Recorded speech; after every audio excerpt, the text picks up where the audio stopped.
क्या आपने कभी सुना है कोई आदमी खुद एक चुड़ैल से शादी करना चाहता हो?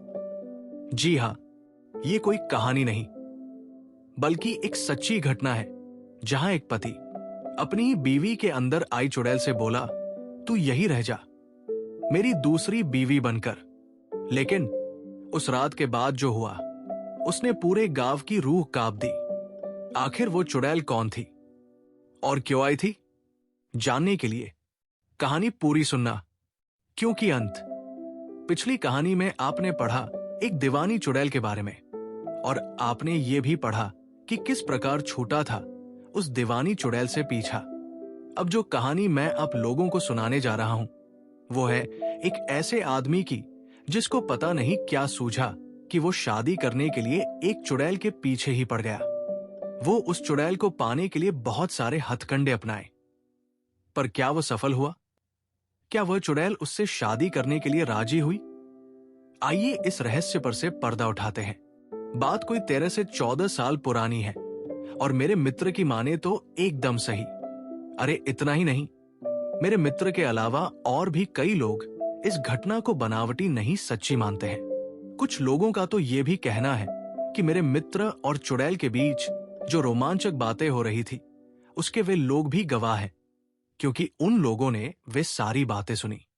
तो आइए अब आपका वक्त जाया न करते हुए मैं अपने मित्र रमेश के मुखार बिंदु से सुनी इस घटना को आप लोगों को सुनाता हूं। उस समय रमेश की उम्र कोई 22 से 23 साल थी और आप लोगों को तो पता ही है कि गांवों में इस उम्र में लोग बच्चों के बाप बन जाते हैं, मतलब परिण्य बंधन में तो बंध ही जाते हैं। हाँ, तो रमेश की भी शादी हुए लगभग 4 से 5 साल हो गए थे और 1.5-2 साल पहले ही उसका गौना हुआ था। उस समय रमेश घर पर ही रहता था और अपनी एमए की पढ़ाई पूरी कर रहा था। यह घटना जब घटी उस समय रमेश एक 20 से 25 दिन की सुंदर बच्ची का पिता बन चुका था। हाँ, एक बात मैं आप लोगों को बता दूं कि रमेश की बीवी बहुत ही निडर स्वभाव की महिला थी। ये गुण बताना इसलिए आवश्यक था कि इस कहानी की शुरुआत में इसकी निडरता अहम भूमिका निभाती है। एक दिन की बात है कि रमेश की बीवी ने अपनी निडरता का परिचय दिया और अपनी नन्ही बच्ची, उम्र लगभग 1 माह से कम ही, और रमेश को बिस्तर पर सोता हुआ छोड़ 4 बजे सुबह उठ गई। गांवों में आजकल तो लोग पाखाना घर बनवाने लगे हैं, पर 0 से 12 साल पहले तक अधिकतर घरों की महिलाओं को नित्य क्रिया, दिशा मैदान हेतु घर से बाहर ही जाना पड़ता था और घर की सब महिलाएं नहीं तो कम से कम 2 एक साथ घर से बाहर निकलती थी। ये महिलाएं सभी लोगों के जगने से पूर्व ही ब्रह्म मुहूर्त में जगकर खेतों की ओर चली जाती थी। ऐसा नहीं था कि रमेश की बीवी पहली बार 4 बजे जगी थी। अरे भाई, वो प्रतिदिन 4 बजे ही जगती थी, पर निडरता का परिचय इसलिए कह रहा हूं कि और दिनों की तरह उसने घर के किसी महिला सदस्य को जगाया नहीं और अकेले ही दिशा मैदान हेतु घर से बाहर निकल पड़ी। दरअसल गांव में लड़कोरी महिला जच्चा, जिसका बच्चा अभी 6 महीना तक का न हुआ हो, उसको अलवांती बोलते हैं और ऐसा कहा जाता है कि ऐसी महिला पर भूत प्रेत की छाया जल्दी पड़ जाती है या भूत प्रेत ऐसी महिला को जल्दी चपेट में ले लेते हैं।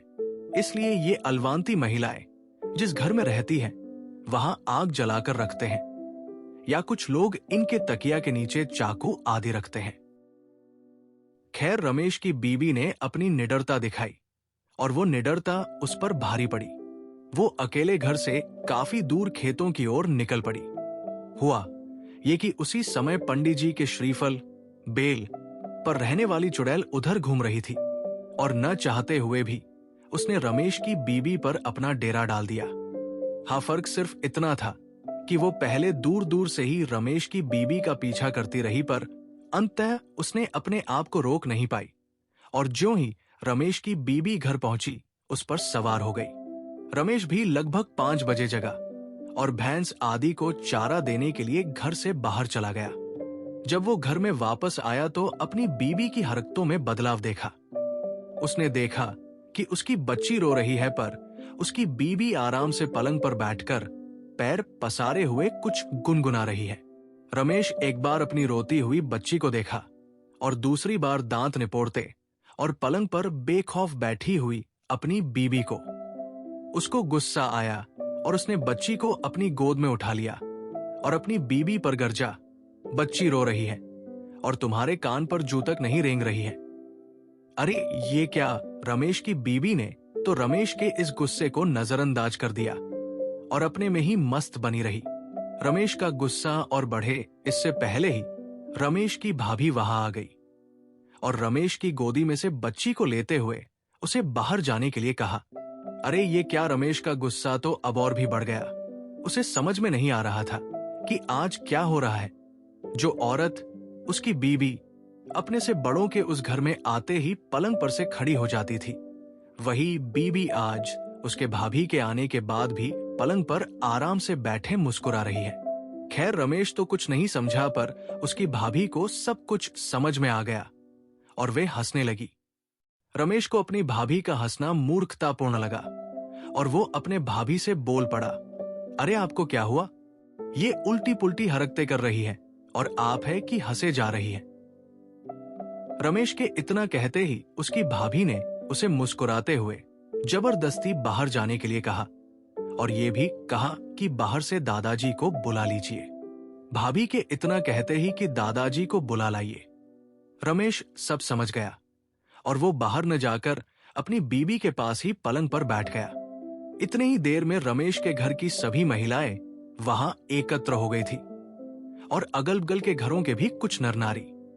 अरे भाई, गांव में इन सब बातों को फैलते देर नहीं लगती, और तो और अगर बात भूत प्रेत की हो तो और भी लोग मजे ले लेकर हवाई जहाज की रफ्तार से खबर फैलाते हैं।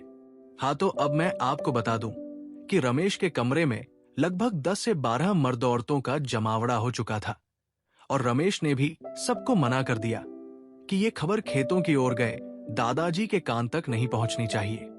दरअसल वो अपने आप को लोगों की नजरों में बहुत बुद्धिमान और निडर साबित करना चाहता था। वो तनकर अपनी बीबी के सामने बैठ गया और अपनी बीबी से कुछ जानने के लिए प्रश्नों की बौछार शुरू कर दी। रमेश, कौन हो तुम?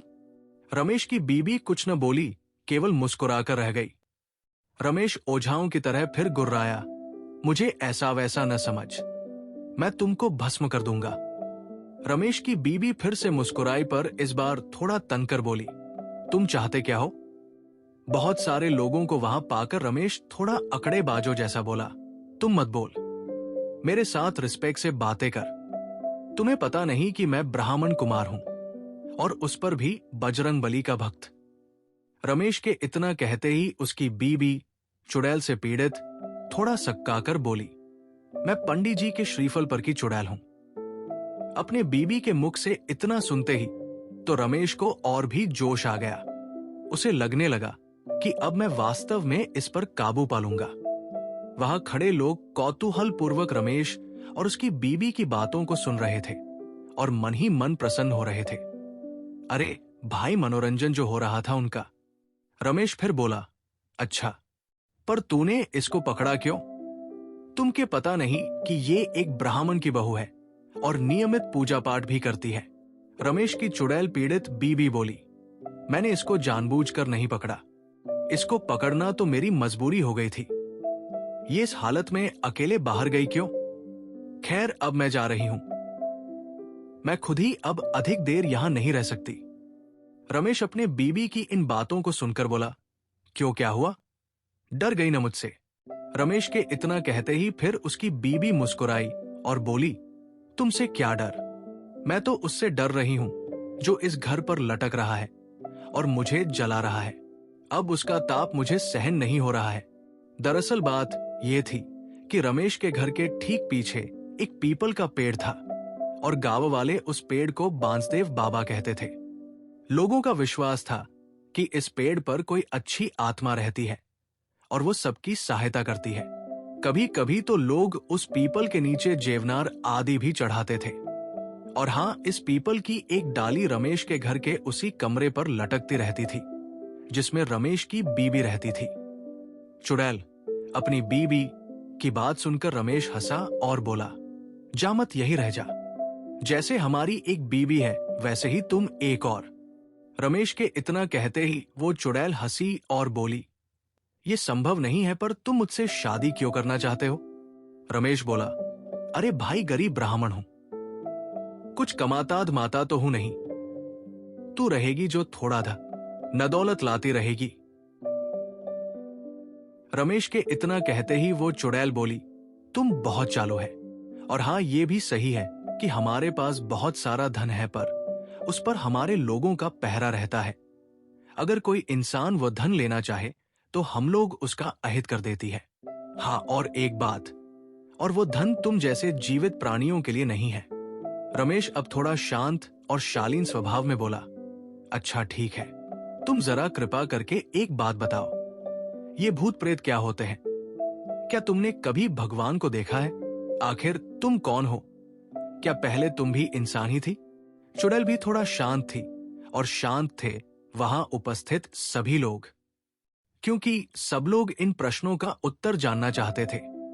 चुड़ैल ने एक गहरी सांस भरा और कहना आरंभ किया, भगवान क्या है मुझे नहीं मालूम, पर कुछ हमारे जैसी आत्माएं भी होती हैं जिनसे हम लोग बहुत डरते हैं और उनसे दूर रहना ही पसंद करते हैं। हम लोग उनसे क्यों डरती है ये भी मुझे पता नहीं।